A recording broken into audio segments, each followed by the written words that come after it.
Un an après la dernière rencontre, les principales formations politiques du pays, notamment le PPACI, le PDCI, l'UDPCI et le FPI, retrouvent le Premier ministre ivoirien pour échanger sur les questions visant à créer un climat de paix et renforcer la démocratie en Côte d'Ivoire. Pour Patrick Achi, à travers ce dialogue politique, il faut tout mettre en œuvre pour avoir un consensus de position et enjeux de l'actualité.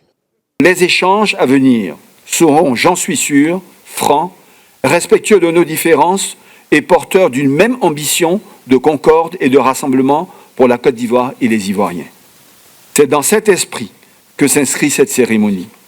Ainsi, au terme de la présente séance d'ouverture, Monsieur le ministre de l'Intérieur conduira les échanges avec vous.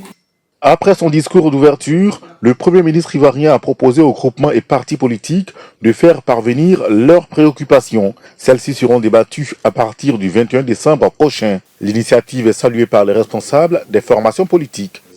Il faut se féliciter de la reprise du dialogue politique dans un esprit d'un dialogue inclusif. Ça a été dit par le ministre de l'Intérieur, confirmé par le Premier ministre. Est-ce que nous avons toujours demandé un dialogue inclusif? Il est donc important que le sens de la responsabilité nous amène autour des valeurs qui nous unissent. Et les valeurs qui nous unissent, ce sont les valeurs qui profitent à la Côte d'Ivoire. Et l'essentiel, c'est la Côte d'Ivoire.